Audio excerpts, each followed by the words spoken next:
नमस्कार। यो बहसमा म यहाँहरूलाई हार्दिक स्वागत गर्दछु। जीवराम भण्डारी। आज यहाँहरू सामुन्ने उपस्थित हुनुहुन्छ गोकुल बास्कोटा। उहाँ नेपाल कम्युनिस्ट पार्टी नेकपाका नेता हुनुहुन्छ। काभ्रे 2 बाट निर्वाचित प्रतिनिधि सभा सदस्य। समग्रमा आज म उहाँसँग समसामयिक विषयलाई केन्द्रमा राखेर केही सूचनामूलक र केही विश्लेषणात्मक कुराकानी गर्नेछु। सरकारले 2 अध्यादेश जारी गरेसँगै उत्पन्न भएको राजनीतिक तनाव सङ्कट, यसले नेपाल कम्युनिस्ट पार्टी नेकपा फुटको सङ्घारमा प्रवेश गरेको अर्थ लगाउन थालिएको छ। विश्लेषकहरू सूचना प्रवाह गर्ने संयन्त्रहरू आम सञ्चार माध्यमहरूमा यसरी समाचार प्रवाह भइरहेको छ। समग्र अवस्था हेर्दा नेपालको राजनीतिक अवस्था पुरानो घटनासँग जोड्न पनि सकिन्छ। 17 सालको राजनीतिक जुन घटना घट्यो त्यस पूर्वको अवस्था हेर्दा दलहरूबीच मतैक्य कायम हुन नसक्नु, काहीँ न काहीँ नेतृत्व पङ्क्तिको कमी कमजोरीले 17 सालको घटना घट्ने अवस्था सिर्जना गर्यो भनेर इतिहासका ज्ञाताहरू त्यसरी पनि लेखिरहेका छन्। त्यो अहिले पनि पढ्न पाइन्छ। तत्पश्चात 30 वर्षको पञ्चायत अनि 46 को राजनीतिक परिवर्तन, तत्पश्चात नेपाली काङ्ग्रेसलाई प्राप्त भएको पूर्ण बहुमतको सरकार, गिरिजाप्रसाद कोइरालाको नेतृत्वमा फेरि अर्को अवस्था सृजना भयो। 74 र 36 यसरी नेपाली काङ्ग्रेस स्वाहा भएको घटना ताजै छ। विकल्पको रूपमा नेपालका वामपन्थीहरूलाई विगतको पञ्चायत, पञ्च, काङ्ग्रेस यावत परीक्षण पश्चात विकल्पको रूपमा वामलाई नेपाली जनले मत जाहेर गरे। तर यहाँ आइपुग्दा नेपाली जनको छनौट पनि फेरि ठिक भएनछ कि के हो भन्ने एक एङ्गलले यसकारण पार्टीभित्रको आन्तरिक द्वन्द्व बवन्डरले त्यस्तो कता कता पुष्टि हुन लागेको छ। गोकुल बास्कोटा अलिक प्रष्ट वक्ता पनि हुनुहुन्छ। नेपाल कम्युनिस्ट पार्टी नेकपाको मूलधारमा पनि उहाँ राजनीति गर्नुहुन्छ, अर्थात् संस्थापन पक्ष यसरी बुझिनुपर्छ। समग्र विषयलाई आज म उहाँसँग विश्लेषणात्मक र सूचनामूलक कुराकानी गर्नेछु। पुरानो मेरो तालुकदार मन्त्री, हामी त एक हिसाबले समकालीन साथी पनि पर्यौँ। उहाँ पेसाले पुरानो पत्रकार पनि, तर राजनीतिमा उहाँ होमिनुभयो। समग्र विषयलाई म केन्द्रमा राखेर कुराकानी गर्नेछु। सर्वप्रथम म उहाँलाई स्वागत गर्छु। स्वागत छ यहाँलाई। धन्यवाद जीवराम। अब म विषयमा प्रवेश कहाँबाट गरेँ भने, जनताले धेरै आश गरेको जनआकाङ्क्षालाई काहीँ न काहीँ तुषारपात जस्तो त्यसरी नेपाल कम्युनिस्ट पार्टी नेकपाको विकास भएको घटनाक्रम हेर्दा त्यस्तो पुष्टि हुँदैछ। अध्यादेश जारी भयो। अध्यादेश जारीसँगै पार्टीमा व्यापक असन्तुष्टि प्रारम्भ भयो। फलत अब नेपाल कम्युनिस्ट पार्टी नेकपा एकीकृत रहन सक्ला, अघि बढ्ला, प्रधानमन्त्रीको निरन्तरता कायम रहला, यो एउटा ज्वलन्त प्रश्न र यससँगै राजनीतिक स्थिरतासँग जोडिएको प्रश्न आयो। सुनौ न तपाईँको कुरा, अलिकति विश्लेषण सुनौ, तपाईँसँग प्राप्त केही सूचना पनि सुनौ, अनि त्यससँगै म अरू विषय क्रमशः उठान गर्छु। कृपया। जीवरामजी धन्यवाद। तपाईँले उठाउनुभयो कि पुराना कुराहरू पनि जोड्नुभयो, त्यति धेरै पछाडि जानु आवश्यक छैन। खास गरिकन अध्यादेशले विवाद सिर्जना भयो भन्ने कुरा एउटा विषय हुन सक्दछ। तर विवाद अध्यादेशभन्दा पहिला पनि त नेकपाभित्र थियो, बहस थियो, र यो भुल्नु हुँदैन कि समाज जसरी गतिशील छ त्यसको एउटा सङ्गठित रूपमा पार्टीहरू जसरी क्रियाशील छन्, स्वाभाविक रूपमा त्यहाँभित्र समाजका गतिशीलताहरू र समाजका विचारहरूको क्रिया प्रतिक्रिया र संश्लेषण वा जोड र कोडका विश्लेषणहरू स्वाभाविक रूपमा पार्टी नेतृत्वमा पनि प्रभाव पर्छ। किनभने पार्टीका कोही पनि सदस्यहरू समाजभन्दा अलग थलग त छैनन्। त्यस हिसाबले यो विवाद अध्यादेश साधारण कुरा हो। यदि अध्यादेशकै कुरा गर्नुहुन्छ भने अध्यादेश आयो, अध्यादेश गयो। किनभने अध्यादेश मन्त्री परिषदले जारी गर्यो, 2टा अध्यादेश। त्यो अध्यादेशको विषयमा अलिकति प्रतिक्रिया उठ्यो र पार्टी नेतृत्वमा पनि अलिकति असहमति उठ्यो। यसमा दुईटा अनि अलिकति नैतिक प्रश्न काहीँ न काहीँ अलिकति सरकारसँग जोडे। अनि पार्टीमा परामर्श किन नगरे? यो त काहीँ न काहीँ यो दलीय संस्कारभन्दा दलगत स्वार्थभन्दा दलगत चरित्रभन्दा अलिक पृथक रह्यो भन्ने दृष्टिकोण होइन। यसरी सत्तामा आउने कुराहरूलाई मात्रै धेरै गर्न हुन्न। सामान्यतया के हुन्छ भने सरकारले अध्यादेश जारी गर्न सक्ने व्यवस्था नेपालको संविधानमा छ र मन्त्री परिषदको कार्य सम्पादन नियममा पनि ती कुराहरू पर्छन्, स्वाभाविक नै विषय हो। अब विषय के थियो भन्नुहुन्छ भने गहिराइमा जानुहुन्छ भने हाम्रा कतिवटा आयोग नियोगहरू चाहिँ आजसम्म फुलफिल भएनन्। फुलफिल नभएको कुरा चाहिँ के कारण थियो त भन्दा हाम्रो संवैधानिक व्यवस्था अन्तर्गत वा कानुनी व्यवस्था अन्तर्गत चाहिँ त्यसमा सदस्यहरूको सर्वसम्मतिको कुरा छ, एक। दुई, त्यसमा चाहिँ सर्वसम्मति भनेपछि त सबै उपस्थित पनि हुनु पर्यो नि। अब उपस्थित हुनुभयो त, म नाम लिन चाहन्न, जो उपस्थित हुनुभयो प्रमुख प्रतिपक्षतर्फ लक्षित छ, उपस्थितै हुनु भएन, जसले गर्दा कतिवटा आयोग नियोगहरूमा चाहिँ नियुक्ति त्यसको जहाँ नियुक्ति हुँदैन त्यसको काम त प्रभावित हुने भयो। अनि एकातिर अब्जस बोक्नुपर्ने कि कामै भएन, 2/3 भएर पनि काम भएन, यो पनि ट्वाक्क ट्वाक्क ट्वाक्क दिने टाउकोमा। अर्कोतिर अनि मतभेद हुन्छ डेमोक्रेसीमा, तर संविधानले हिँडाउन चाहेका चिजहरू त खुरुखुरु हिँड्नु पर्यो नि त। त्यो हिँड्ने कुरामा कानुनले हिँडाउन चाहेका कुराहरू खुरुखुरु हिँड्नु पर्यो नि त।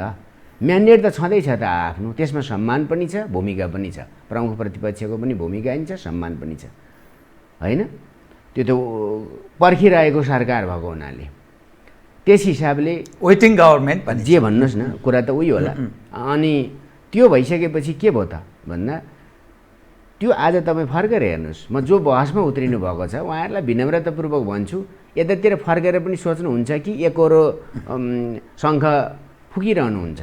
यदि त्यो हेर्नुहुन्छ भने सरकारले काम गर्न पाएन, खालि मान्छेको नियतसित जोडिएर वा सर्वसम्मतिको खोजी गरेर वा भागभण्डाको खोजी गरेर। भागभण्डा त छँदै थिए, म ओपन भनिदिन्छु, सरसल्लाह भएरै भएका छन्, पछिल्ला केही नियुक्तिहरू पनि भागभण्डामै भएका छन्। अब यो राम्रो हो होइन थाहा छैन मलाई, म धेरै बहस गर्न चाहन्न।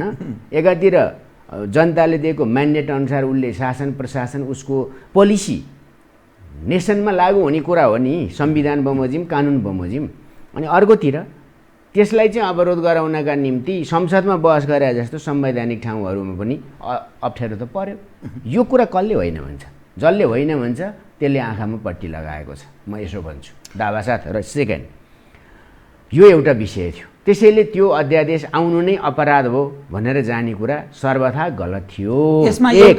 कृपया। दोस्रो, राजनीतिक दलसँग सम्बन्धित कुरा, त्यसमा दलहरू कुनै गणितद्वारा बन्छन् भन्ने मलाई लाग्दैन। गणितहरूले दल बनाउँदैन, दल विचारले बनाउँछ, सङ्गठनले बनाउँछ, दृष्टिकोणले बनाउँछ। पहिला पनि के थियो, त्यसो ठाउँमा र वाको विवाद हो, र झिक्दिएको वा राख्दिएको, त्यति हो। र सरकारले विधेयकहरू लिएर आउँछ। यो देश के अरे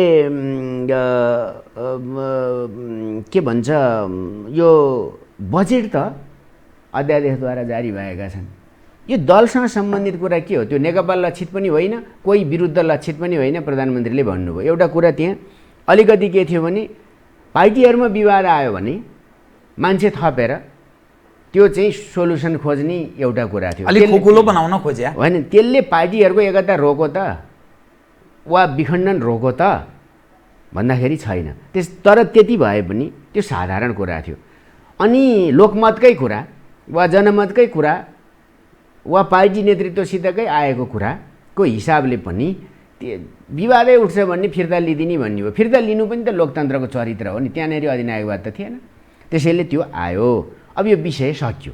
तर त्योभन्दा अगाडि पनि म बताउँछु अलिकति एउटा खिपेर मात्रै एउटा विषय त यसले त्यो दल सम्बन्धी विभाजनका लागि जो अलिक खुकुलो बनाइयो नि, यससँगै अपहरणको घटना दोहोरिन सक्छ अनि अस्थिरता निम्तिन सक्छ एउटा जो लोकतन्त्र नै कमजोर हुन सक्छ भन्ने एउटा मान्यताका पक्षपातीहरू यो ढङ्गले एडभोकेसी गरिरहेका छन्। अर्को पक्ष भनेको सरकार फिर्ता लिने अवस्थामा प्रवेश गर्यो, अब के अनुकूल स्थिति भयो त? त्यो विद्यमान जुन खालको तपाईँले जुन एडभोकेसी गरिरहनु भएको छ लोकतन्त्रका लागि अथवा अनेकौँ कामका लागि सरकारलाई काम गर्न बाधा अड्चन भयो, त्यस कारणले पनि अब फिर्ता लिने स्थितिमा प्रवेश गरेपछि त्यहाँ नैतिक प्रश्न आइगयो नि। सरकार काहीँ न काहीँ यसो हुन्छ, परिपक्वता प्रदर्शन गर्न सकेन भन्ने प्रश्न आयो क्या? यो दुईटाको जवाफ दिनु, त्यसपछि म अर्कोमा प्रवेश। ठिकै छ, म अलिकति भन्छु। विवादको कुरा तपाईँले सुरु गर्नुभएको थियो, विवाद त्यहाँबाट प्रवेश गरेकै होइन। प्रवेशकै कुरा गर्नुहुन्छ भने अप्रिय लाग्न सक्ला, तर मैले के बताउँछु भने भएको कुरा भन्नुपर्छ नि, र्याङ्का ठ्याङ, एकदम ठिक। त्यसो भएपछि के थियो भने राष्ट्रिय सभामा मनोनयनको सन्दर्भमा पार्टीमा विवाद आइसकेको थियो। राष्ट्रिय सभामा जानको निम्ति म पात्रहरूको नाम चर्चा गर्दिनँ, सम्मानित नेताहरू हुनुहुन्छ, उहाँहरू कसरी जाने, त्यसले संविधानै संशोधन गर्ने जब बाटो लियो, विवाद र अस्थिरताको खेती त त्यहीँबाट सुरु गरियो नि। यो के ऐतिहासिक सत्य होइन, एकदम निकट विगत होइन हो, यो कुरा छोप्न मिल्छ। विवाद त्यहाँबाट सुरु भयो, तर त्यो पनि आफ्नो ढङ्गले समाधान भयो। यो पनि अलिअलि कुरा उठ्यो, सरकारले फिर्ता लिइदियो, जनमत सुन्यो सरकारले, वा दबाब सुन्यो सरकारले, वा अलिकति तपाईँ त्योभन्दा बढी भन्नुहुन्छ भने अलिकति रियलाइज गरौँ, कतै चाहिँ अलिकति परिपक्व भएन भयो कि भनेर हो। बाँकी यो अपहरण सपहरणका सब फन्डा हुने, हेर्नुहोस् यो फन्डा के यो मलाई थाहा छैन हो, म संलग्न पनि छैन, थाहा पनि छैन, म विश्वास पनि गर्दिनँ। राजनीतिमा तपाईँले मलाई घिसारेर कहीँ लान सक्नुहुन्न। एउटा जर्ज बर्नार्ड शाहले के भन्छन् भने मान्छेलाई मार्न सकिन्छ, पराजित गर्न सकिन्न भन्छन् क्या है। त्यो एकजना प्रसिद्ध साहित्यकारले लेखेको कुरा हो। त्यसो भएपछि तपाईँले कुनै बलजफ्ती गरेर कसैलाई लानुहुन्न। अब आफ्ना के अन्तर्विरोध हुन्छन् त्यो बेग्लै चिज हो होइन, र तर त्यसले कसैलाई अपहरण गर्ने, यहाँ गर्ने, त्यहाँ गर्ने कुरा गरेर अहिले एकजना पूर्व प्रधानमन्त्री नै निकै धेरै चर्को फर्को कुरा गरेर हिँड्नु भएको छ, र उहाँकै विगत पनि हेरे हुन्छ सबैले है। म एकदम चोखो छु, म एकदम दुधले नुहाएको छु, म एकदम कुनै विवादबाट मुक्त थिएँ, म एकदम त्यस्तो के अरे यो चाहिँ के भन्छ नि एउटा चाहिँ देवत्वकरणको पात्र र प्रवृत्ति म नै हुँ भन्ने हो भने उहाँको सारा जन्मदेखि अहिलेसम्मका हरकतहरू हेर्दा पुग्छ। त्यसैले नेपाल एउटा प्रदूषणको राजनीतिक सिद्धान्तलाई व्यवहारमा प्रयोग गरेर अगाडि बढ्न खोजिरहने देश हो हल्लाद्वारा। त्यो छ, त्यो प्रदूषणको राजनीति भने के भने अर्कालाई खतम देखाएर आफू कुरा हुने, र मान्छेहरूले बिर्सिन्छन् कि भन्ने पनि लाग्दो रहेछ। तर कमन मान्छेहरूले बिर्सिन सक्छन्, तर तपाईँले अहिले भने जस्तो अध्येताहरूले केहीहरूले यो कुरालाई त मनन नै गर्ने हुन्छ। त्यसैले विवादको सुरुवात त्यहीँबाट भएको थियो। अब यो फिर्ता यो सक्यो, अब यसमा फेरि बाँदरले घाउ गोट्याए जस्तो कचकच कचकच कच गरिराख्नु पर्ने होइन हो। यो पार्टीको बैठक बसेर यताउति सचिवालय भइसक्यो, त्यसपछि नै त्यही सचिवालयको कुरा सुनेर नि सरकारले फिर्ता लिइदिइसक्यो, जहाँसम्म थाहा थिएन भन्ने छ मेरो सूचनामा है। बाहिर फन्डा कसले के गर्छ थाहा छैन, तर पार्टीका खास नेताहरूलाई यो जानकारी थियो। माधवजी, प्रचण्डजी, वामदेव, झलनाथ यी तहका मानिसलाई जानकारी। अब म यो त्यो फलानुमा भन्दिनँ, तपाईँले भनेका मध्ये केहीलाई थाहा थियो, जानकारी थियो भन्ने मैले सूचना पाएको छु। म गलत हुन सक्छु, त्यो म यसमा जान चाहन्न हो। यति नै हो कुरा। अध्यादेशको अध्यायलाई यही छोडिदियो, यो सिद्धियो ल, ठिक छ, केही रियलाइज भयो होला। तर संविधान संशोधन गरेर भए पनि चाहिँ गर्ने कुरा यो बेमौसमको कुरा चाहिँ किन उठाएको त, पार्टीको कुरा त्यसो हो भने त्यहाँबाट पनि हेर्नुपर्छ भन्ने मलाई लाग्छ। त्यसैले विश्लेषण गर्ने, संश्लेषण गर्ने, बहस गर्ने कुरा, त्यही भएर प्रदूषणको राजनीतिक सिद्धान्तबाट गाइडेड हुनुहुन्न भन्छु क्या मैले। वान साइडेड नहुँ भन्ने तपाईँको दृष्टिकोण ठिक छ। अब यो मूलत अहिले समस्याको जड के हो, किनभने म अलिकति घटना जोड्छु। सरस्वती हेर्दाखेरि माधव कुमार नेपालजीकोमा अलग्गै बसेको छ, गुटो पुगुट रहेछ तपाईँको पार्टीमा भन्ने ओभरग्राउन्ड भइसक्यो। प्रचण्डजी अर्कै समूहसँग बसिरहनु भएको छ। सचिवालयमा को कताका हुन् भन्ने कुरा सार्वजनिक रूपले आइरहेको छ। स्थायी समितिको अवस्था हुँदा सांसदहरू को कता छन् भन्ने कुरा पनि पारदर्शी हुन थालेको छ।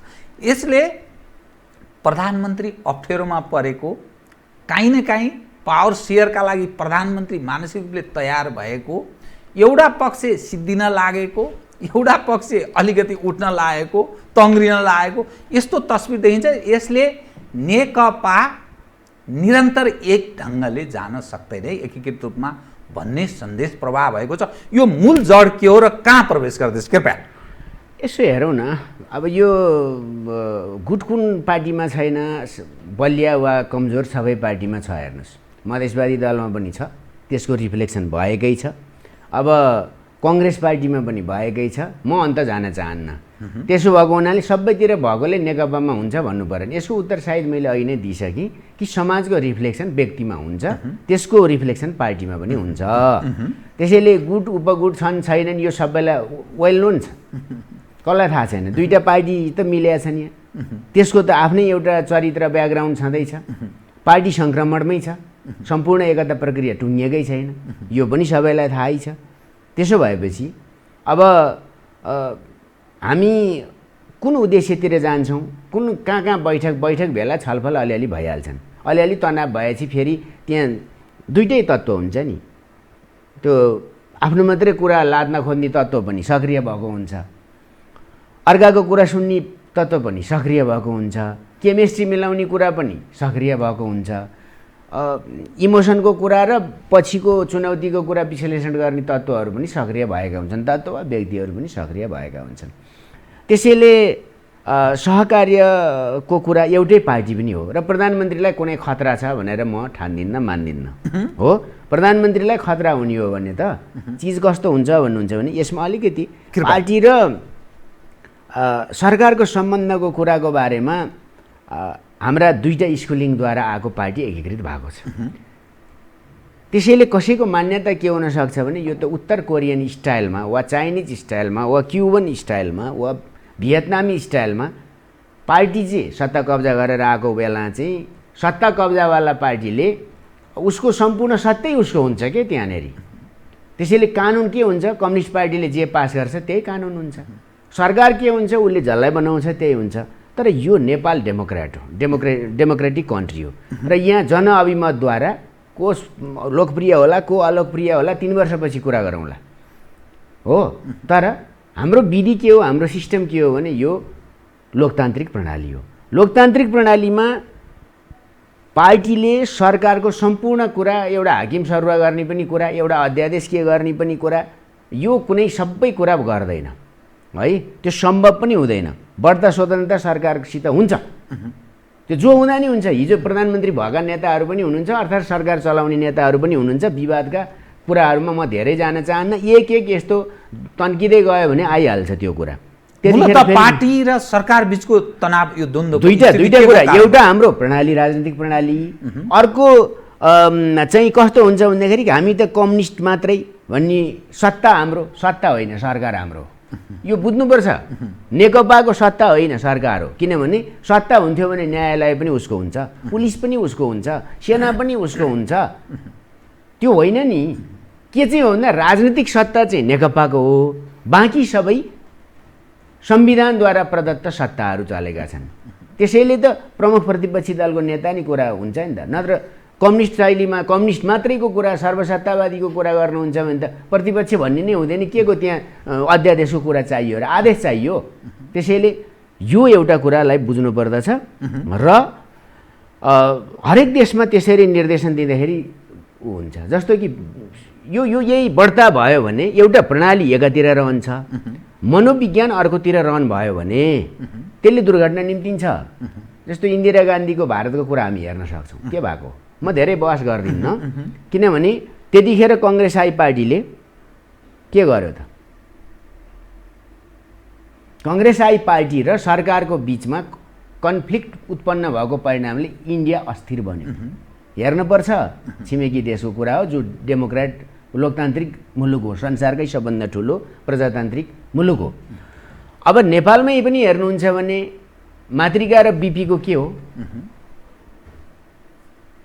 कसरी द्वन्द्वको भयो 7 सालमै आएको प्रजातन्त्रको निम्ति 47 सालसम्म खासमा 46 जनआन्दोलनपछि किन कुर्नु पर्यो त्यो पनि हेर्नुपर्छ। विवादहरू छन् त्यसरी पनि। अझ पछिल्लो कुरा गर्नुहुन्छ भने कांग्रेस पार्टी र तत्कालीन सरकार शेरबहादुर देउवाको नेतृत्वको सरकारको कन्फ्लिक्टले मुलुकलाई कहाँ पुर्यायो? त्यसैले कन्फ्लिक्ट कुन बिन्दुसम्म गर्ने हो?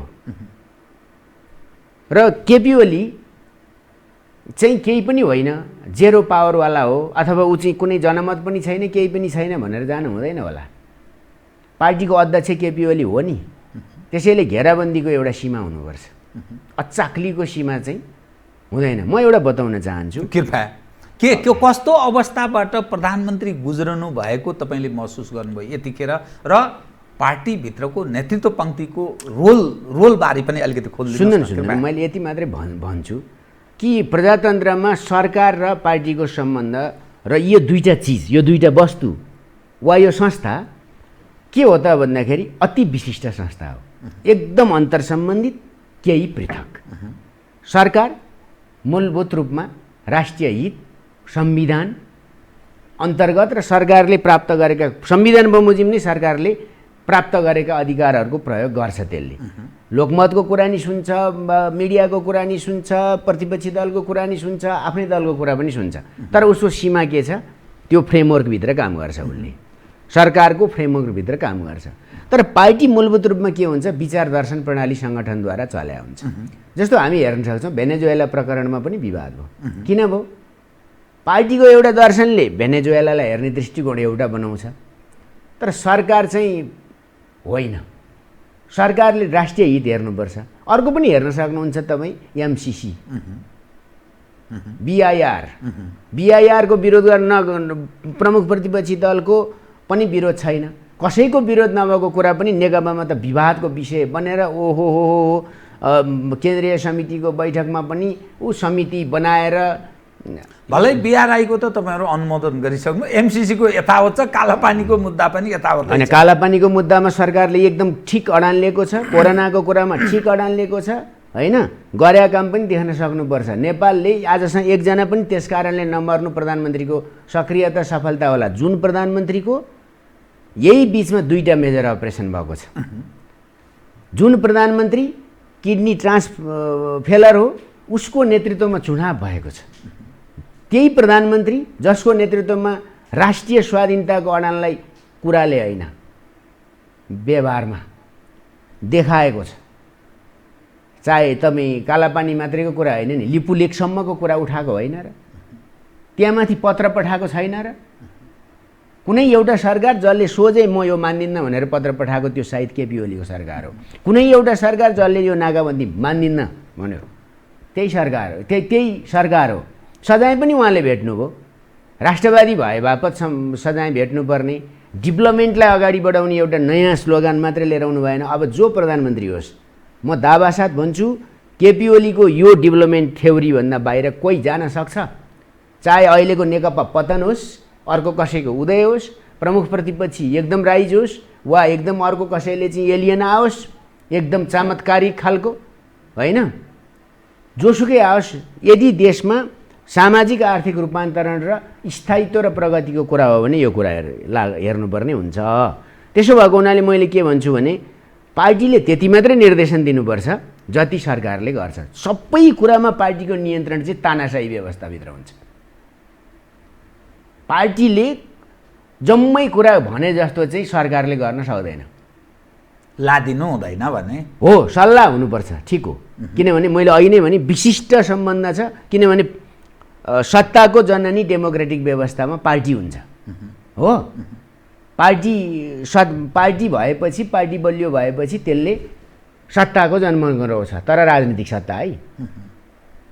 म यो एकदम बहुत भनिरहेको छु यो कुरा, राजनीतिक सत्ता, अरू सम्पूर्ण सत्ता होइन। तर कसैलाई के लाग्छ भने सत्ता बाहेक जम्मै भ्रम हो भन्ने मानसिकताबाट चलेर आएको पनि हाम्रोमा समूह छ, विचार छ, दृष्टिकोण छ, बहस छ, रिफ्लेक्सन छ नि। त्यसैले यसलाई के न हो जस्तो तपाईँले भने जस्तो नेकपा फुट्छ, मलाई लाग्दैन। फुटेर के गर्छ नेकपा? फुट्ने भए जुट्या किन? मोर्चा थियो, मोर्चै कायम गरे भए भइहाल्थ्यो। फेरि पनि बनाए भइगयो त मोर्चा। अब यो मिलेन, बेकारमा यो के मिलेन, यता शैली मिलेन, ऊ मिलेन, कसो मिलेन भने भइगयो नि। यदि त्यहाँ त्यो प्रधानमन्त्री, त्यो पार्टी नेतृत्व, त्यो सहकार्यमै भयो, पार्टीको पनि भूमिका छ, विचारको पनि कुरा छ, दृष्टिकोणको पनि कुरा छ, एउटा गौरवपूर्ण विगत र विरासतको पनि कुरा छ, त्यसलाई पनि एउटा उचाइमा दिने काम केपी ओलीले गर्नुभएको छ। त्यसैले केपी ओली बाहिर राखेर टिकडम गर्ने कुराले चाहिँ मलाई लाग्दैन। त्यसैले पार्टी र सरकारको बिचमा द्वन्द्व हुनु हुँदैन र त्यसमा समन्वय र समझदारी जरुरी छ।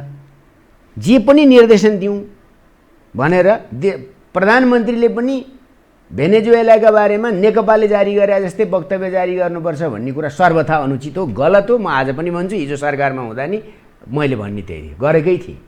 र एमसिसीको बारेमा पनि मेरो प्रष्ट कुरा थियो कि यो अनुदान हो, जम्मा जम्मी 3 वर्षको कि 5 वर्षको, 3 वर्षको परियोजना हो। 5 वर्ष परियोजना हो। विषय के टान्छ, केमा लगानी गर्ने भनेर, त्यसमा सैनिक प्रयोजनको निम्ति यो खर्चै हुन नसक्ने भनेर त झन् त्यही चाहिँ कुरा लेखेको छ। अब सेना लिएर आउँछ, साम्राज्यवादको यो भयो त्यो भयो त्यो भयो, अनि साम्राज्यवादसित किन सम्बन्ध राख्नु त, भङ्ग गर्दै भइगयो नि त। चीन र अमेरिकाको सम्बन्ध र सहकार्य छैन छ, त्यस हिसाबले हेर्नुपर्ने हुन्छ। र मलाई के लाग्छ भने पार्टीमा बहस विवाद हुन्छ, अलिअलि भाँडाकुँडा ठोकिन्छ नि, यता त्यसा हुन्छ है, तर यो बारसिङ्गा जसरी फसेर जङ्गलमा बसिरहन्छ भन्ने चाहिँ मलाई लाग्दैन। एउटा विषय अलिक आम दर्शकलाई अलिक खुलेर, यो जुन अवस्थामा विश्व अप्ठ्यारो अवस्थाबाट गुज्रेको छ, खास गरी नेपाल पनि यो कोभिड-19 का कारण एउटा बडा ठुलो सङ्कटको अवस्थामा हामी छौँ। यतिखेर जिम्मेवार सबभन्दा ठुलो पार्टी यो जुन अप्ठ्यारो अवस्था के हुन्छ भन्ने मानिसलाई अझै पनि तपाईँले जसरी स्पष्टीकरण दिने प्रयत्न गरिरहनु भएको छ, पार्टी फुट्दैन, सब ठिक हुन्छ, एउटा नेताले बोल्ने कुरालाई सामान्यतया तपाईँले त्यही रूपमा सम्बोधन गर्नुभयो होला। तपाईँ एकदम भद्र पाराले पनि प्रस्तुत भइरहनु भएको छ, म आफैलाई अलि अचम्म लागिरहेछ। यो सबै हेर्दा नि पार्टीले योग्यता पनि देखाएको छैन, त्यसमा को जिम्मेवार छन् थाहा छैन, त्यो भन्दै जाउँला, हुँदै हेर्दै जाउँला। जनता यत्रो अप्ठ्यारो अवस्थामा छ, सरकार फेर्ने कुरा पनि छ, पार्टी विभाजन हुने कुरा पनि छ। एज अ होलमा हेर्दा तपाईँले जति भने पनि ढाँटेको कुरा काटे पनि मिल्दैन भन्छ नि, त्यो देखिन्छ के। यो अलि साँचो कुरा बताइदिनुहोस् न कृपया। अब पार्टी फुटाउने भन्ने कुरा चाहिँ के प्राप्त गर्नको निम्ति फुटाउने हो र पार्टी फुटाउने पात्र र प्रवृत्ति को हो, त्यो आउनु पर्यो नि त। म हुँ भनेर, मैले फुटाउने हो पार्टी भनेर आउनु पर्यो नि त। एउटा अध्यादेशले पार्टी फुट्छ? त्यो अध्यादेश फिर्ता भइसक्यो, त्यसले पार्टी फुट्छ? त्यो एउटा कमजोर कडीमा टेकेर हान्ने हो भने कन्स्पिरेन्सीको थ्योरीद्वारा पार्टीको एकता प्रक्रिया त लामो हुन सक्दैन। त्यो चाहिँ साँचो हो है। दुईटा प्रवृत्तिको कुरा गरेँ नि, दुईटा पार्टी मिलेको छ, पार्टीमा सङ्क्रमण छ, मैले भने मिलाउँदै जानुपर्छ। यो लहरमा रहरमा अरूलाई देखाइदिउँ न त भनेर गरेको होइन भने हो। ठुलो पार्टी एउटा बन्छ, त्यसपछि सत्ताको नाच देखाउनुपर्छ, यो यस्तो खालको कुरा अस्थिरता लिएर आउनुपर्छ भन्ने हो भने त्यो जुन जहाजमा बसेको छ नि, त्यही जहाज चाहिँ पाल पारेपछि मुसा प्रवृत्ति त्यो चाहिँ कहाँ पुग्छन् त, त्यो पनि हेर्छन् होला। किनभने त्यस्तो मलाई लाग्दैन कि यो त्यसमा दुईटा प्रवृत्ति छ। हेर्नुहोस्, एकदम प्रष्ट कुरा, एउटा त्यो अभ्यस्त हुन्छ क्या। त्यो मलाई पनि भन्दाखेरि मलाई एमाले भन्न आइहाल्छ, त्यो नेतैहरूलाई पनि ठुल्ठुलालाई आउँछ, भाषणहरूमा पनि भनिरहेको हुन्छ, मान्छे आँख्छ नि एकछिन हो। त्यो प्रिय पनि लाग्छ किनभने हामी त्यसमा जीवन भएर आएको। अर्को माओवादी, यो प्रवृत्ति यो पार्टी मात्रै थिएन क्या, यो प्रवृत्ति थियो, यो विचार श्रृङ्खला थियो, त्यसै केही चरित्रहरू थिए, त्यसै केही सङ्गठनात्मक, त्यसै केही शैलीहरू थिए, त्यसै केही मानकहरू थिए। त्यसको पनि केही न केही रिफ्लेक्सन हुन्छ र अन्तर्घुलनको एउटा प्रक्रिया चलिरहँदा अझै लामो जान्छ भन्ने मलाई लाग्छ। हेर्नुहोस्, अब केपी ओलीको विकल्पै खोजेर कोही हिँडेको छ, विकल्पहीन त म कसैलाई पनि भन्दिनँ संसारमा, तर आज विकल्प खोज्नुपर्ने दिन समय उपयुक्त हो कि होइन? अर्थतन्त्र, मलाई लाग्छ म अर्थशास्त्रको विद्यार्थी पनि होइन, म तथ्याङ्क बोकेर आएको पनि छैन। मेरो बुझाइमा के छ भने राम्रै प्रगति भइरहेको थियो, आर्थिक प्रगति थियो। अब यसले विश्वव्यापी असर पार्छ। जुन देशको झन्डै 50 लाख मान्छे बाहिर बस्छन्, तीमध्ये 8-10 लाख त अब आफै त्यतै बस्ने गरी पनि होलान्, उनको कुरा छोड्नुहोस्। तर जो श्रमको निम्ति, पेट र परिवार पाल्नको निम्ति गएका छन्, त्यो त ठुलो सङ्ख्यामा चाहिँ त्यसको असर पर्छ। अब हाम्रो कृषि प्रणाली जुन प्रधानमन्त्रीले भन्दै आउनुभएको छ, यसलाई आधुनिकीकरण गर्नुपर्छ, एउटा दिगो विकासका क्षेत्रहरूमा अब फेरि हामीले सोच्नुपर्ने हुन्छ। अब संसार आर्थिक मन्दीको अवस्थामा त जान्छ। जस्तो यो थर्ड वर्ल्ड वार चाहिँ यो एउटा चाहिँ अर्कै तरिकाले भइदियो जस्तो लाग्छ, होइन? त्यस हिसाबले हेर्दाखेरि चाहिँ हामीले यसको सामना गर्नु छ। झन् बढी एकताबद्ध हुनुपर्ने ठाउँमा आफ्नो अस्तित्व, औचित्य र भूमिका स्थापित र प्रमाणित गर्नुपर्छ भने त त्यो हो। जस्तो कोरियाले कोभिड जित्यो, सत्ता जित्यो, भर्खर चुनाव भयो, त्यसै बिच अब अमेरिकामा नेक्स्ट टाइम चुनाव आइरहेको छ आउने नोभेम्बरमा। अब हामी चाहिँ होम्य र अस्थिरताको कुरा बोकेर जान्छन् भन्ने मलाई लाग्दैन। र सामान्य कुरा के छ भन्नुहुन्छ भने यस्ता केही कन्फ्लिक्ट आउनासाथ यो अलिकति फुट्छ भन्ने चाहिँ अतिरञ्जना नै भयो। टक्कर हुन्छ भन्नुहोस्, विवाद हुन्छ, चर्की हुन्छ भन्नुहोस्, यो म मान्दिन्छु है। जसरी त्यो जोडिँदा पनि एकैचोटि चाहिँ कुनै के अरे जरासिङको ज्यान जोड्या जस्तो ठ्याप्प फु गर्दाखेरि तथास्तु गर्दा जोडिएको, वा अनि फुट्दाखेरि पनि चाहिँ कुनै आकाशवाणीले फुट्छ भन्ने मलाई लाग्दैन। विवेकबाटै चल्ने होला, वस्तुगत अवस्थाबाटै चल्ने होला, पार्टी एकताका मर्म र भावनालाई पनि सही ढङ्गले रिफ्लेक्ट गर्दै लैजाने होला। ठिक छ, नेताहरूको बिचमा छ, म भन्न सक्छु तपाईँलाई केही प्रवृत्तिहरू छन् हाम्रा। त्यो पनि खोलिदिनुहोस् न। होइन, एउटा त यी द्वन्द्वमा थिए आफै, यी दुईटा पार्टी हिजो द्वन्द्वमा थिए नि त, थिए कि थिएनन्? केमा द्वन्द्व थियो त? बाटोमा द्वन्द्व थियो। एउटाले हिंसात्मक बाटो रोजेको थियो, अर्कोले शान्तिपूर्ण बाटो रोजेको थियो। त्यसको मतलब दुईटा स्कुलिङ थिए, समाजलाई बुझ्ने, हेर्ने, समाज बदल्ने पनि दुईटा स्कुलिङ थिए। त्यो स्कुलिङको रिफ्लेक्सन आज पनि त छ, कहीँ न कहीँ त छ क्या। यो 100 साफ हुन त टाइम लाग्छ। यो चिनीमा पानी घोले जस्तो एकैछिनमा चम्चाले घोलेछि हुन्छ। यो क्याटलगको काम हुन त राजनीतिक प्रक्रियाहरू, सङ्गठन प्रणालीहरू सबै अलिकति चल्नु पर्यो नि, त्यो एउटा कुरा हुन्छ। अर्को एउटा चाहिँ के थियो भने एउटा पार्टी युद्धमा थियो, त्यसैले उसको सङ्गठनात्मक स्वरूप चाहिँ फौजी थियो है, त्यो फौजी स्वरूप थियो। त्यसैले त्यो व्यक्ति केन्द्रित थियो। त्यहाँ प्राधिकरणका कुरा थिए, के भन्छ हो प्राधिकारका कुरा थिए, अथवा सेन्ट्रलाइज पर्सन सेन्ट्रलाइज खालको कुरा थियो। तर अर्कोतिर के थियो भन्दाखेरि चाहिँ पद्धतिमा आधारित, व्यक्ति केन्द्रित र पद्धतिको तपाईँले पद्धति केन्द्रित बहस विवाद चाहिँ पद्धतिभित्र पनि हुन्छ, त्यस्तो बोक्ने पार्टीभित्र पनि हुन्छ।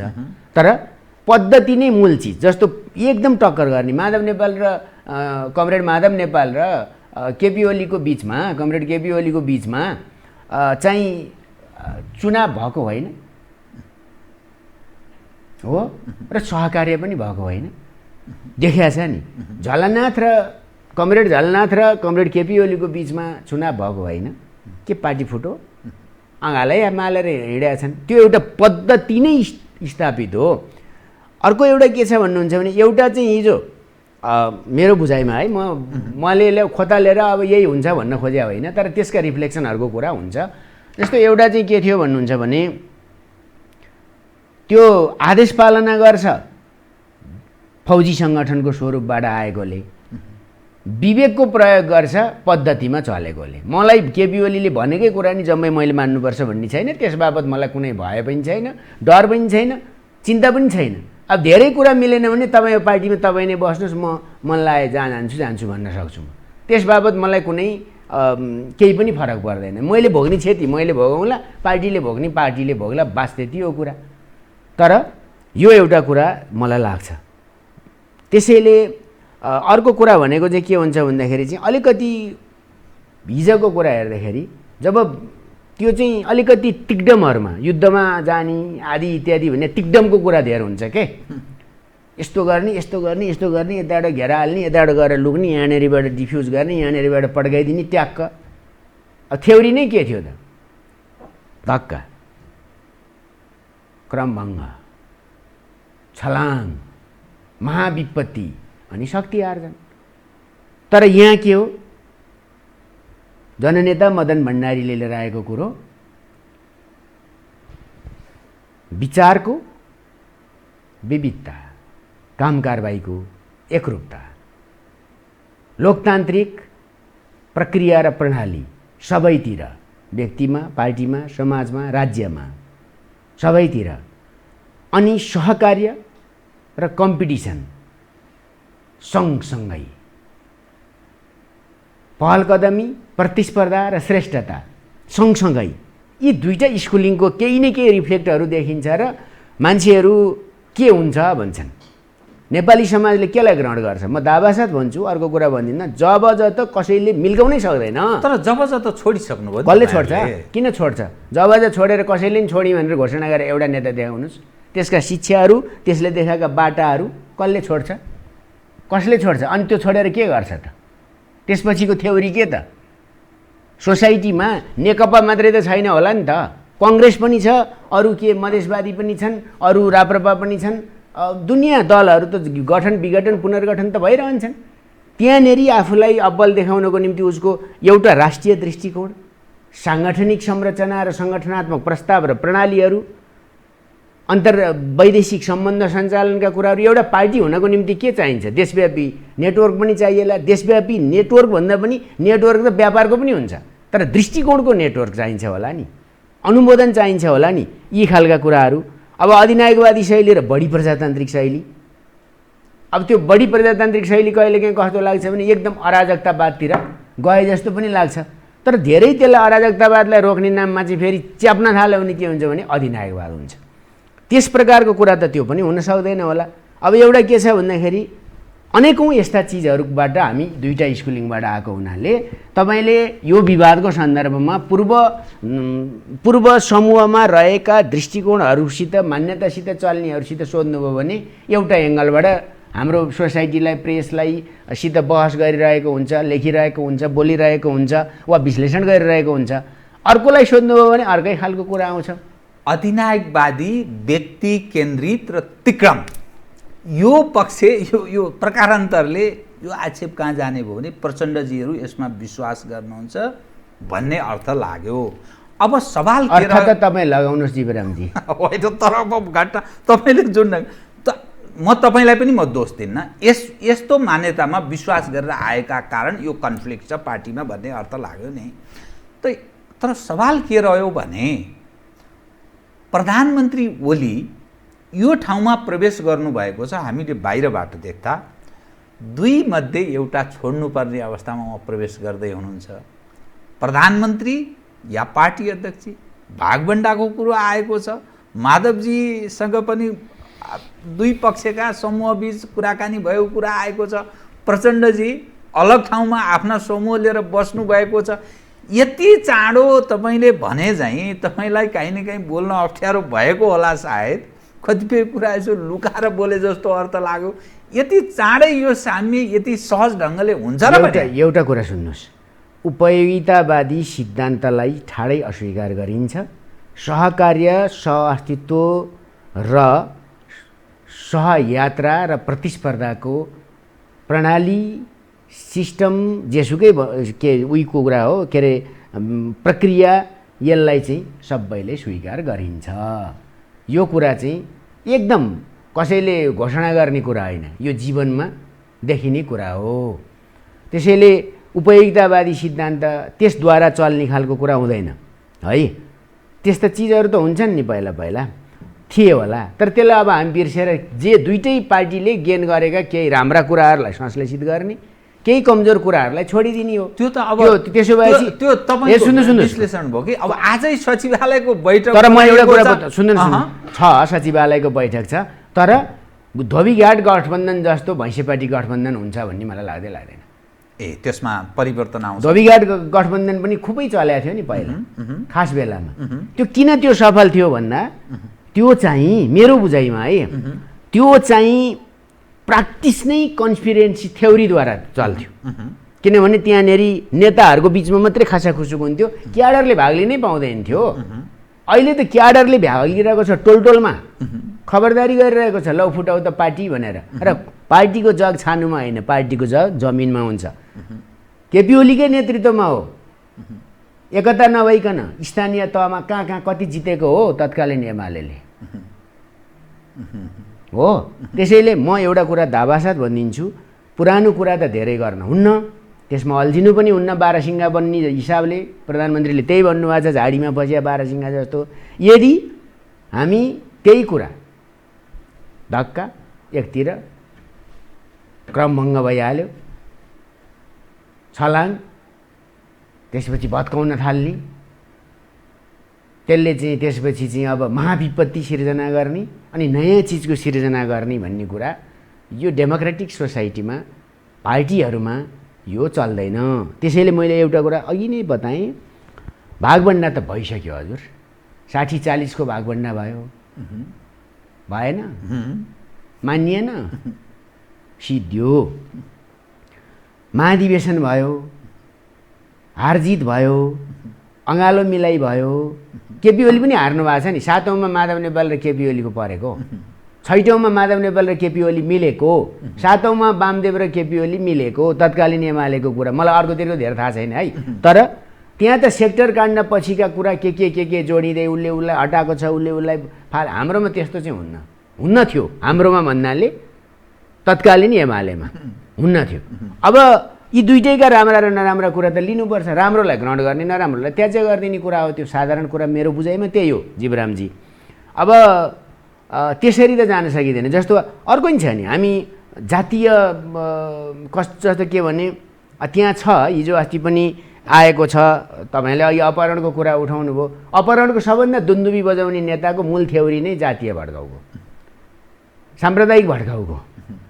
मधेसी, पहाडी, तराई, बाहुन, छेत्री, यो फलानु के अरे काँसिजा, फलानुलाई फाँसी दे, यो बहुजातीय, बहुभाषिक, बहुसांस्कृतिक अल्पसङ्ख्यकहरूको सबैको हिसाबले यो देशमा यस खालको भड्काउवादी चिन्तन प्रणाली र प्रवृत्ति हुन सक्दैन थियो है। तर पनि कुरा उठाएको छ नि, त्यसैले फड्को मारे हुन्छन् कोही नेताहरू। आज यो पार्टीमा छन्, आज भोलि त्यहाँ छन्, पर्सि त्यहाँ छन्, निकोर्सी त्यहाँ छन्। त्यो मलाई त्यस्तो अस्थिर पोखरी नेकपा होइन जस्तो लाग्छ। नेकपाको पोखरीबाट उछिटिनेहरू चाहिँ पार्टीको हिसाबै नगर्न 8 वर्षमा 8वटा बनाएछन्, तिनको के कुरा गर्ने?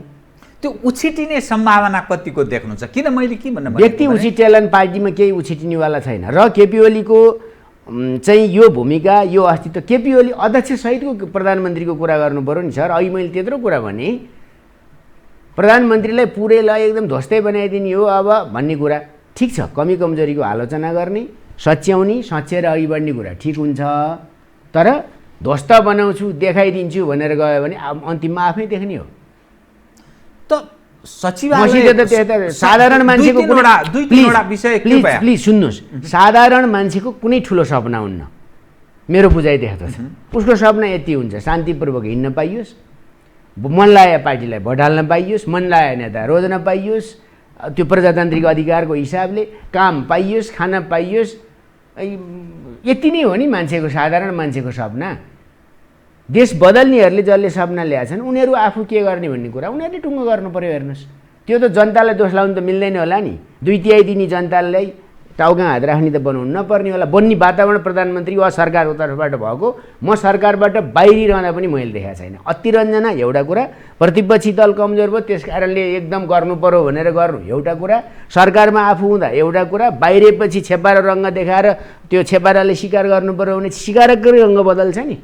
त्यसरी रङ्ग बदलेर हिँडिराख्नुपर्ने प्रवृत्ति चाहिँ त्यो राम्रो लाग्दैन मलाई चाहिँ। अब व्यक्ति ककललाई लाग्छ, ककलले देखाउनुपर्छ, देखाउन्। तर मेरो भनाइ के छ भने यो धेरै फ्याक्टर छ यसमा। केपी ओली एउटा स्थिरता पनि हो। म तपाईँलाई बताइदिन्छु, हिजो के भएको थियो यो देशमा, जातीय राज्य चाहियो भनेर हिँडेको कुरालाई कसले डिफ्युज गर्यो? यो देशमा एकदलीय तानाशाही चाहियो भनेर हिँड्दा, हत्या हिंसा एकदम चर्किरहँदा त्यो बेलामा केपी ओलीको कुनै भूमिका छैन। अनि विदेशीले एक प्रकारले अघोषित तर चाहिँ बुझिने गरी तिमी चाहिँ मेरै छातामुनि हो, दायाँ बायाँ गर्न पाइँदैन भनेको बेलामा दृढतापूर्वक अरिने कुराले राष्ट्रिय एकता सम्वर्धन सबै कुराको गरेका छ। तर केही मान्छेहरू गति छाडेर नस्लीय राजनीति हिटलरवादी भनेर नि हिँडेका छन्। म त्यस्ताहरूलाई भन्न चाहन्छु, मैले भन्दै पनि आएको छु, त्यो आफू नस्लीय राजनीति गरिरहेका छन्। आफू जसको थ्योरी नै कन्स्पिरेन्सी हो, जसको थ्योरी नै जात लडाउने, धर्म लडाउने, जातीय राज्य माग्ने भन्ने नस्लीय कुरा होइन। अहिले जो बाहिर छन् नेकपा पनि छैनन् त्यस्ता नेताहरू जसले प्रधानमन्त्रीलाई हिजै पनि बेसरी भनेका छन्, ती मान्छे आफै प्रधानमन्त्री पनि थिए। यस खालले चाहिँ जान मिल्छ। त्यसैले मलाई लाग्छ नेपाली समाजले सही नै विश्लेषण गर्छ। अब 2-3वटा विषयलाई चाहिँ एकदम छोटकरीमा, सचिवालयको बैठक आज छ, स्थायी समिति जरुर गर्नुपर्छ भनिएको छ, देखिने गरेर प्रधानमन्त्री अल्पमतमा देखिने स्थिति सालाकाल त्यस्तो विश्लेषण गरिँदैछ। प्रधानमन्त्रीले 2 मध्ये एउटा छोड्ने परिस्थिति बन्छ कि बन्दैन, नछोडे त्यसबाट निस्कन सक्ने परिणाम के हुन्छ भन्ने पनि अनुमान गर्न थाले कि कहाँ प्रवेश गर्छ। सुन्नुहोस्, त्यो चाहिँ जसले त्यो निकाल्नै पर्छ भनेर मैले अघि नै त्यही भएर कन्स्पिरेन्सी थ्योरीबाट चल्ने कि ओपन स्टाइलबाट चल्ने, फ्री स्टाइल गङ्गनाम स्टाइल भन्छ नि, ओपन गङ्गनाम स्टाइल भन्ने छ कि एउटा साइकोको, त्यसरी चल्ने कि विभिन्न गठजोडहरूबाट चल्ने, धमिलो पानी धमिल्याउने कि ढुङ्गा हाने गर्ने दहमा गति पैदा गर्ने नाममा, त्यो एउटा कुरा आफै विचार गर्नु। म यहाँभन्दा धेरै केही पनि भन्दिनँ। एउटालाई मात्रै क्षति हुन्छ, भिडन्त भएपछि एउटा मात्रै रक्तमुच्छेल हुन्छ भन्ने हुँदैन। त्यसको असर, त्यसको बाछिटा नेपाली राजनीति फेरि अस्थिरताको दुष्चक्रमा जान्छ। म बताउँछु, कङ्ग्रेस 7 सालमा त्यो मातृका र बिपीको टक्कर, अर्थात् पार्टी र सरकारको टक्करका रूपमा पनि बुझिन्छ। त्यो हुँदा के भयो ख्याल गर्नुपर्छ। गिरिजा बाबु र शेरबहादुर देउबाको बिचमा त्यो विचारको पनि थियो, त्यहाँनिर अलिकति दृष्टिकोणको पनि थियो है, पहिला पनि थियो दृष्टिकोणको हो। त्यसैले चाहिँ कमान्ड कन्ट्रोल, केपी ओलीले त कुनै प्रतिगामी कदम त चालिरहेको छैन, केपी ओलीले कुनै राष्ट्रघाती कदम त चालिरहेको छैन, केपी ओलीले कुनै विकास विरोधी कदम त चालिरहेको छैन। शान्ति र स्थिरताको माग गर्ने भने एउटा कुरा, माओले पनि चीनमा सांस्कृतिक क्रान्ति, माओको पाला चीनमा राजनीतिक स्थिरता त भयो, तर जब सांस्कृतिक क्रान्ति सुरु गरियो नि छटपटाहटमा, त्यसले चीन ध्वस्त भयो। पछि देङले भन्नुभयो हरेक कुरालाई राजनीतिकरणको आँखाले र चस्माले हेर्ने, अति राजनीतिकरण गर्ने हो भने स्थायित्व प्राप्त हुन सक्दैन। अहिले नेकपाको अपिल, सिङ्गो पार्टीको अपिल र प्रधानमन्त्री केपी ओलीको दृढ, म दृढ नै भन्छु, फेरि मलाई कतिपयले त त्यही होस्, तपाईँले अघि नै भनिसक्नुभयो हो, र को चाहिँ केपी ओली विरोधी हो त यो सरकारमा? अहिले नेकपाको कुन चाहिँ सांसद सरकार, तपाईँले अघि उठाउनु भयो यसो त्यसो, कुन सांसद विरोधी हो? दलको नेता उहाँ हो, प्रधानमन्त्री उहाँ हो, पार्टी अध्यक्ष उहाँ हो। अनि त्यो अर्को म्यान्डेटले त्यसलाई खत्तम गर्नु पर्यो नि पार्टीभित्र महाधिवेशनमा, अनि उहाँको विकल्प खोज्ने महाधिवेशनमा, उहाँको विकल्प खोज्ने अर्को चुनावमा। महाधिवेशन पूर्व नै पार्टीका विभिन्न वैधानिक निकायहरू छन्, सचिवालय छ, स्थायी समिति, सेन्ट्रल कमिटी अल्पमत परेर उहाँलाई ल तपाईँले यो चाहिँ छोडिदिनु पर्यो, तपाईँले बारम्बार गल्ती गर्नुभयो भन्ने स्थितिमा प्रवेश गर्यो भने के गर्ने भन्ने खोजे। म यसमा चाहिँ अलिकति एकदमै असहमत भएँ। कृपया, नर्मल बेला होइन, कृपया नर्मल बेला किन होइन भने यो कोभिडको कुरा छोडिदिनुहोस्, पार्टीको नै नर्मल बेला होइन। पार्टी एकता भएको सङ्क्रमणकालमा छ। केपी ओलीलाई जो महाधिवेशनबाट निर्वाचित हो, दुईटा नेता, सम्मानित नेताहरू माधव कुमार नेपाल र केपी ओली आफै चुनावमा लाग्नु, हामी हो विभाजित भएको, तर केपी ओली जित्नुभयो, माधव नेपालले बधाई दिनुभयो, झल्ला जित्नुभयो। केपी ओलीले अँगालो हाले फोटो हेर्नु न फर्केर छँदैछ, यो छ। र माधव नेपाल महासचिव हुनुभयो, 15 वर्षसम्म नेतृत्व गर्नुभयो। मतभेद हुन्छ, एउटा श्रीमान श्रीमतीको हुन्छ, बाउ छोराको हुन्छ, यो अलिअलि हुन्छ, तर एकदम डेस्टिनेसन नै ध्वस्त बनाउने गरीको मतभेद नेताहरूको बिचमा भए जस्तो मलाई लाग्दैन। सबभन्दा पहिलो कुरा 1 नम्बर यो। 2, अल्पमत र बहुमतको राजनीति गर्ने हो भने पार्टी एकता किन गर्नु पर्यो? केपी ओली जब धोबीघाट गठबन्धन र तपाईँले यस्ता गठबन्धनहरू पहिलाको कुरा गरेँ नि मैले अर्कै पार्टीको, यो कन्स्पिरेन्सी थ्योरीबाट जाने हो भने चाहिँ अब भैँसे पार्टी बैठक हो भने सचिवालय चाहिँ किन चाहियो त? त्यहीँबाट निर्णय हुने हो त्यो किन चाहियो? स्थायी समिति त बस्नु परेन। स्थायी समिति प्रभावित बनाउन वा जनमत प्रभावित बनाउन अर्को गुटगत भेला हुन्छ भने र केपी ओलीले पार्टी एकता गरिरहँदा उहाँ बिना पार्टी एकता भयो? उहाँ बिना चुनावको तालमेल भयो? आज जो सांसद छन् जसका निधारमा त्यो लेखिया छ माननीय सम्माननीय जे लेखिया छ त्यहाँ केपी ओलीको छाया वा त्यो सकारात्मक छायाको प्रभाव परेको छैन? को जिते को हार्थे त्यसको हिसाब चुनाव लड्ने पार्टीले छोड्नु पर्यो। दुई मध्ये एउटा चाहिँ तपाईँ छोड्नु, त्यसबाट तपाईँ विभिन्न कारणले भन्ने अवस्था भयो भने के हुन्छ त? यो हेर्नुहोस्, यो कुरा के हुन्छ भने यो डोको बोकेर राजनीतिमा नहिँडौँ न, भिरबाट खसाल्छु भनेर। छोरा नातिकै अगाडि, नाति नातिनीकै अगाडि जो राजनीतिमा छन् र रहनेछन्, हार्लान् जित्लान्, तल पर्लान् माथि पर्लान्, छन् र रहनेछन्। यो कुरा बुझ्नुपर्छ र बुझेका छन्। मलाई त्यस्तो लाग्छ बाहिर चले जस्तो तातो चाहिँ हावाले चाहिँ त्यस्तो खालको कुरा छैन। अब यो चाहिँ कस्तो भने हल्ला मात्रै गरेर हिँड्ने कुरा चाहिँ हुन्न होला। त्यहाँ छोड्ने परिस्थिति बन्यो भने यो एउटा मेरो प्रश्न रह्यो यहाँलाई। के गर्नु? प्रधानमन्त्रीले केपी ओलीले प्रधानमन्त्री दुई मध्ये एउटा छोड्ने परिस्थिति, किनभने सारा वातावरण हेर्दा उहाँलाई त्यो परिस्थितिमा धकेल्दैछ।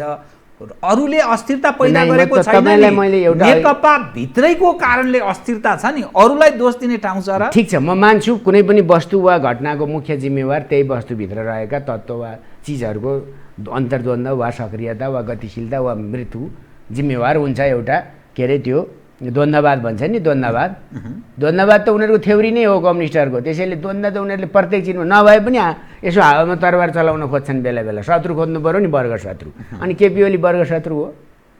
नेकपाको वर्ग शत्रु केपी ओली भइसक्यो हो, मातृका भए जस्तो। नेपालकै पोलिटिक्सको कुरा गरौँ न, मातृका कोइराला भए जस्तो केपी ओली त्यो बिन्दुमा पुगिसक्यो हो। नेकपाको ठहर त्यो हो जीवरामजी। अल्पमत र बहुमतको खेला त केपी ओलीलाई पार्टी एकता गर्दा थाहा थियो। जब अरू सबै मिल्छन् म अल्पमतमा छु, यदि उहाँले त्यो हिसाब गरे भए पार्टी एकतै हुँदैन थियो। यो चाहिँ हेक्का छ कि छैन नि?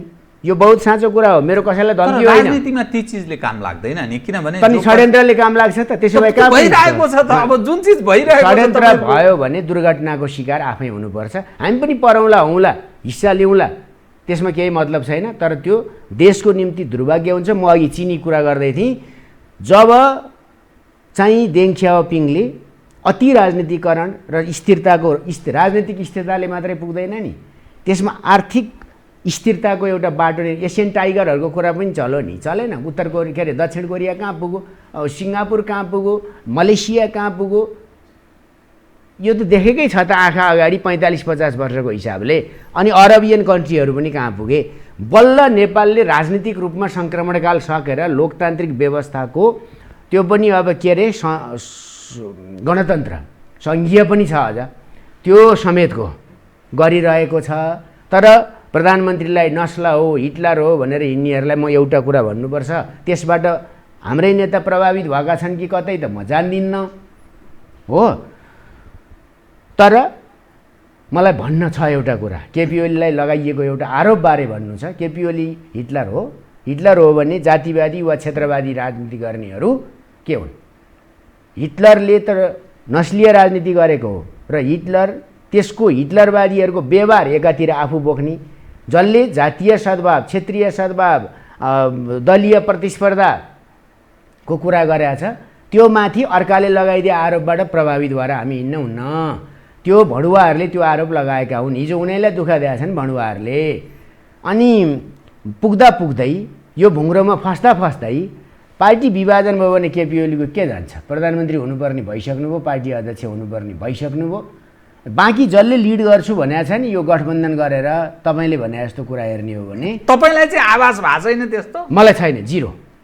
मलाई त्यो यति मैले बुझेको छु। कमसेकम तत्कालीन एमाले जनताको बहुदलीय जनमत, त्यसद्वारा दीक्षित शिक्षित कार्यकर्ता अनि नेता एमालेलाई यो मात्रै तत्कालीन माओवादीलाई बुझ्नु भएको छ? माओवादीलाई बुझ्ने क्रममै छु म एकदम प्रष्ट भनिदिन्छु, मैले बुझिसकेको छैन है। सिद्धान्तमा अलिअलि बुझिया छ, व्यवहारमा धेरै बुझ्न बाँकी नै छ। त्यसैले यो अन्तर्घुलनको प्रक्रिया जारी छ। मेरो भनाइ के हो भने राजनीतिक स्थिरता बल्ल मुलुकले प्राप्त गरेको छ। अब यो संविधान संशोधनतिर, सत्ता गठबन्धनतिर, अनि त्यो गठबन्धन पनि कहाँ पुग्छ फेरि मलाई लाग्दैन। जे कल्पना गरेको छ त्यो त्यहाँनेरि पुग्छ होइन। यो कन्स्पिरेन्सी सफल भयो भने अन्तै पुग्छ। हेर्नु होला, मैले आज अन्त पुग्छ भने कहाँ पुग्छ मलाई थाहा छैन। कुनै एउटा के अरे भन्छ नि, क्विस्लिङ भन्ने एउटा चरित्र थियो क्या विश्वयुद्धको बेलामा नर्वेमा त्यो थियो। त्यो के गर्थ्यो, नेता नर्वेको जातिवादी नस्लीय आर्यन बाहेक अरूलाई बाँच्न नदिने सिद्धान्त र जर्मन साम्राज्य चलाउने हिटलर मुसोलिनीहरू, अनि उनीहरूलाई नर्वेमा कहाँ कहाँ आक्रमण गर्नुपर्छ भनेर उसले चाहिँ सिकाउँथ्यो र आक्रमण गराउँथ्यो। नर्वेलाई हिटलरले खाइदियो। खाएपछि ऊ के चाहन्थ्यो, त्यो क्विस्लिङ भन्ने कुभिट कि के भन्ने नाम छ त्यसको, मलाई थाहा छैन। त्यो नेपालकै एउटा नेताले लेखेका छन्, अरविन्द रिमालले। त्यो प्रवृत्ति बोकेर हिँड्ने नेपाली नेता छन् कि छैनन्? अनि लास्टमा के गर्यो, जर्मनले जित्यो। जितेपछि ऊ त्यहाँको प्रधानमन्त्री भयो। बुझ्नुभयो? आफ्नो देशमाथि हमला गराएर कसैलाई प्रधानमन्त्री हुन कोही क्विस्लिङ पात्र जस्तो बनेर अरूलाई नस्ली आरोप लाएर हिँडेका छन् र त्यसको प्रभावमा हाम्रो सोसाइटी, हाम्रो समाज उद्वेलित हुन्छ भने सिङ्गै सोसाइटी पनि यसको शिकार हुन्छ। त्यो मैले अहिले त्यतिकै भनेको छैन। इन्डियाको कुरा किन त्यस्तो भयो? यी नेपालको कुरा 17 सालको कुरा होइन, 17 सालभन्दा अगाडि नै के भयो? सधैँ राजनीतिक अस्थिरता, सधैँ कन्स्पिरेन्सी थ्योरीबाट नेकपा चल्नु हुँदैन। ओपन गङ्गनाम स्टाइल भने नि मैले, मदन भण्डारीले लिएर आएको जबजको स्टाइल। नेकपाको नाम अत्तो पत्तो नै हुन्थेन त्यो जबज थिएन भने नेपालमा। दुनियाँ त कम्युनिस्ट पार्टीको विरुद्ध संसारै उर्लिसकेको थियो, यहाँ कसले जोगाइदिन्थ्यो? तपाईँसँग म अरू कुरा गर्न चाहन्थेँ, तर आधा मिनटमा कृपया एउटा विषय मैले सोधिदिनँ भने यो दर्शकलाई अलि अन्याय हुन्छ।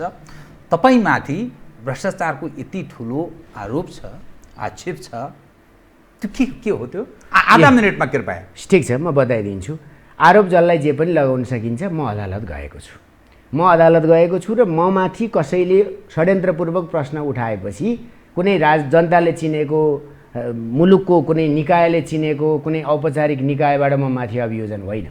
कसैले प्रश्न उठायो, मैले नैतिकताको हिसाबले प्रश्न उठेपछि पद छोड्नुपर्छ भन्ने मेरो मान्यता हो।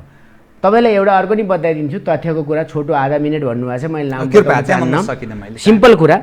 ठिकै छ, मेरो यति मात्रै हो। त्यो परियोजनाको सम्पूर्ण चिज हेरिदिनुहोस्, तपाईँहरू मिडिया हो। 24.5 अर्ब लागत छ, 18.5 अर्बमा हाम्रो काम चाहिँ सम्पन्न हुन खोज्दै थियो भनेपछि आरोपहरूको के सत्यता छ? आरोप र वस्तुगत सत्यको तथ्यताको मिलन वा बिछोड देखाइदिनुहोस्, गल्ती देखाइदिनुहोस्। राज्यका निकायहरूले पुष्टि गरून्, अदालत अख्तियार जोम्मै छन्। त्यहाँबाट गल्ती भयो भनेदेखि सजाय म भोग्न तयारै छु त। अभियोग त क्यान्टोनमेन्टको पनि छ, गरे भयो छानबिन। अभियोग त के अरे अपहरण गरे भनेर छ, अपहरण गरेर आएका छन्। अनेक चिजहरूको यो नेपालमा खाँचो छैन, तर म मेरो जिम्मा लिन्छु। त्यसैले मैले नैतिकताको कृतिनिधि विष्टले राजीनामा दिए जसरी उहाँको कुरा त तुलना हुँदैन मेरो।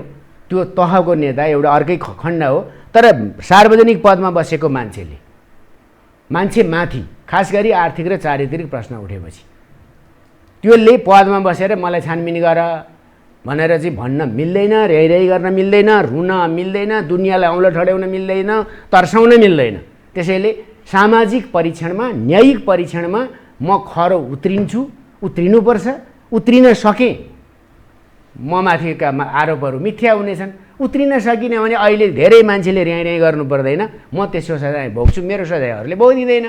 मैले त्यही भएर आफू अदालत पनि गएको छु, अख्तियारले छानबिन पनि गर्दैछ। त्यसैले म माथि लगाइएको आरोप प्रतिशत कति हुन्छ? मान्छे 1000 भन्छन्, म भन्दिनँ 100 झुटा, गलत, तथ्यसित मेल नखानी, दलाल र फेरि पनि दलालको कुरा। यो देश कमिसनवालाहरूले चलाएको थियो, त्यसमाथि लात हानेपछि भएको कुरा। तपाईँ मान्नुहुन्छ? 28 अर्ब 27 अर्ब बढाएर खा भनौँ, 52 अर्ब भनेको थिएँ। त्यतिमा गर्नुपर्छ भनेको थिएँ। एउटा मात्रै होइन, 20औं ग्रुप आएको छ।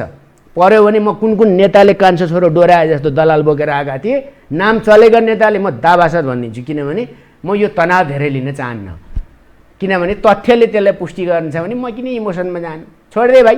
राजनीति त जनताले पत्याएसम्म भइरहन्छ। समयमा त्यो पनि खुलासा गर्नु पर्ला। त्यति हो कुरा। तपाईसँग म यस विषयमा फेरि पछि कुरा गर्नेछु। कार्यक्रममा आइदिनु भयो, धेरै विषय अरू उठान गर्नु त समयले यतिसम्म साथ दियो। धन्यवाद छ। धन्यवाद धेरै धेरै तपाईँ र यो टेलिभिजनलाई पनि। आदरणीय दर्शकवृन्द, उहाँ हुनुहुन्थ्यो गोकुल बास्कोटा, नेपाल कम्युनिस्ट पार्टी नेकपाका नेता, काभ्रे 2बाट निर्वाचित प्रतिनिधि सभा सदस्य। म लगायत मेरो सम्पूर्ण युनिटलाई कार्यक्रमबाट बिदा दिनुहोस्, तर यो टेलिभिजन हेर्दै रहनुहोला। नमस्कार।